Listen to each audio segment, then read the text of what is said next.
Attachment of property. Say rule 41.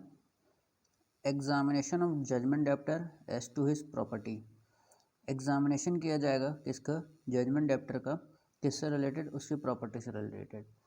Where a decree is for payment of money, अगर decree payment of money की है तो decree holder apply करेगा court में for that order that judgement debtor, और where judgement debtor is a corporation, तो उस corporation का एक ऑफिसर या कोई other person be orally examined. ये अप्लाई कौन कर रहा है, ये डिक्री होल्डर कर रहा है कोर्ट में कि जजमेंट डेप्टर को या किसी अदर पर्सन को, और अगर जजमेंट डेप्टर कॉरपोरेशन है तो उसके ऑफिसर को ओरली एग्जामिन किया जाए एज टू वेदर एनी और what debts are owing to the judgment debtor and whether the judgment debtor has any and what other property or means of satisfying the decree, and the court may make an order for the attendance and examination of such judgment debtor or officer or other person and for the production of any books or accounts. Court यहाँ पे order करेगा judgement debtor को कि वो आए और बताए कि उसके पास ऐसी कौन सी प्रॉपर्टीज़ हैं जिससे वो डिक्री को सेटिस्फाई करेगा. क्लॉज 2. अगर where a decree for payment of money has remained unsatisfied, अगर इसके बाद भी डिक्री जो पेमेंट ऑफ मनी की थी वो अनसेटिस्फाइड रह जाती है इस प्रॉपर्टी के डिटेल देने के बाद, तो for a period of 30 days, for a period of 30 days, the court may, on application of decree holder and without prejudice to its power under sub rule 1, court क्या करेगा, ऑर्डर करेगा, require the judgment debtor to make an affidavit stating the particulars of the assets of the judgment debtor, कि judgment debtor अपने सारे assets के particulars को जमा करे कोर्ट में. ये कौन ऑर्डर कर रहा है, कोर्ट ऑर्डर कर रहा है on the application of decree holder. Clause 3. In case of disobedience, in case of disobedience of any order under sub rule 2, अगर इस ऑर्डर का, कोर्ट के इस ऑर्डर का जजमेंट डेप्टर डिसओबे करता है तो उसको सिविल प्रिजन भेजा जाएगा, civil prison for a term not exceeding 3 months, मतलब 3 महीने तक के लिए हम उसको, जजमेंट डेप्टर को, जो कोर्ट है वो सिविल प्रिजन में सेंड कर सकता है. इसके बाद आते हैं rule 42. Attachment in case of decree for rent और मैसने प्रॉफिट और other matter amount to which to be subsequently determined. अगर डिक्री डायरेक्ट कर रही है किसी इंक्वायरी एज टू रेंट और मैसने प्रॉफिट, रेंट और मैसने प्रॉफिट से अगर किसी का प्रॉपर्टी से, मतलब जो डिक्री है वो रेंट और मैसने प्रॉफिट से रिकवर करना चाहती है, तो पहले उसको कितना सम रिकवर करना है वो एसरटेन करना होगा.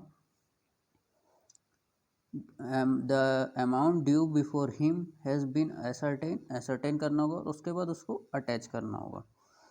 As in the case of original decree for payment of money, जैसा कि एक पेमेंट ऑफ मनी में होता है वैसा ही रेंट और मैसने प्रॉफिट के भी में होगा. उसके बाद आते हैं rule 43. Attachment of movable property. Movable property को अटैच करना है यहाँ पे, और उस मूवेबल प्रॉपर्टी में एग्रीकल्चर प्रोड्यूस नहीं आना चाहिए. In the possession of judgment debtor, वो किसके पोजेशन में है, जजमेंट डेप्टर के पोजेशन में है, जजमेंट डेप्टर के. The property to be attached is movable property in the possession of judgment debtor. Attachment shall be made by actual seizure, मतलब उसको सीज करा जाएगा. And the attaching officer keep the property and, मतलब keep करेगा in the custody and responsible for the due custody, मतलब attaching officer उसकी custody रखेगा और वो उसके लिए रिस्पॉन्सिबल भी होगा। Rule 44, attachment of agriculture produce. Agriculture produce को अटैच करना है। Where the property to be attached is agriculture produce, the attachment shall be made by affixing a copy of warrant of attachment. इसको समझते हैं। जैसे कि एक ये एरिया है, लैंड है, जिसमें क्रॉप उगी हुई है, क्रॉप उगी हुई है। अब इस लैंड में को हम अटैच करेंगे तो इसको कैसे बताएंगे कि ये लैंड अटैच है? तो कोर्ट ने सिविल प्रोसीजर कोर्ट ने ऐसा बताया है कि अगर एक लैंड जो कि अटैच है, इसमें क्रॉप ऑलरेडी हुई हुई है, तो यहाँ पे हम एक बोर्ड लगा देंगे जिसमें हम लिख देंगे कि ये प्रॉपर्टी अटैच्ड है, और इस बोर्ड के थ्रू हम बता सकते हैं कि ये प्रॉपर्टी अटैच्ड है। और यही इसमें बोला गया है कि where such produce is a growing crop, अगर जो प्रोड्यूस है वो ग्रोइंग क्रॉप है, on the land on which such crop has grown, तो एफिक्स करेंगे एक कॉपी को, एक कॉपी जो है वो अफिक्स की जाएगी ऑफ वारंट ऑफ अटैचमेंट उस लैंड पे जहाँ वो ग्रो हो रही है। और अगर प्रोड्यूस है और उसको कट और गैदर्ड कर लिया गया है ऑन अ थ्रेशिंग फ्लोर और place for trading out grain, उसका ग्रेन निकालने के लिए उसको काट के अलग रख लिया गया है, तो वहाँ पे बताया है कि जहाँ पे वो स्टॉक किया गया है वहाँ पे उसके जगह पे एक copy, another copy of outer door पे लगाया जाएगा, और some other conspicuous part of the house in which judgment debtor ordinary resides, या फिर जहाँ पे जजमेंट डेटर रिसाइड करता है या पर्सनली वर्क फॉर गेन कर रहा है या कैरी ऑन बिजनेस कर रहा है, तो उन जगहों पे भी हम उस एक कॉपी को अटैच करेंगे, एफिक्स करेंगे, sorry. Rule 45, provision as to agriculture produce under attachment. अगर एग्रीकल्चर प्रोड्यूस अटैचमेंट में हैं, court shall make arrangement for the custody, it shall deemed sufficient, and for the purpose of enabling the court to make such arrangement, every application for the attachment of a growing crop shall specify the time as it was likely to be fit to cut। मतलब application देना होगा कि कब उसको agriculture जो produce attached है उसको कब कट और गैदर्ड किया जा सकता है, उसके लिए एक एप्लीकेशन और स्पेसिफिक टाइम पे देना होगा, और कोर्ट को बताना होगा कि ये टाइम सही है कट और गैदर्ड करने के लिए।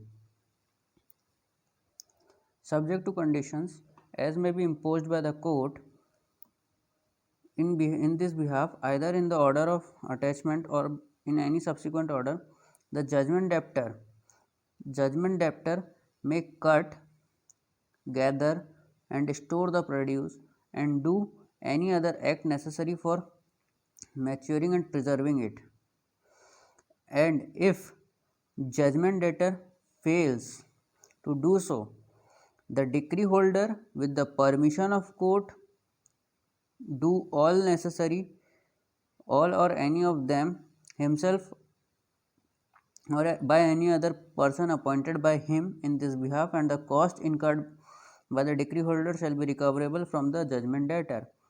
इसमें बता दिया है कि अगर कोई एग्रीकल्चर प्रोड्यूस ऑलरेडी अटैच थी तो उसको काटने का, कट करने का, गैदर करने का और स्टोर करने का जो प्रोसीजर था वो आपका जजमेंट डेटर ही करेगा, उसको जो भी नेसेसरी एक्ट है उसको वो जजमेंट डेटर करेगा।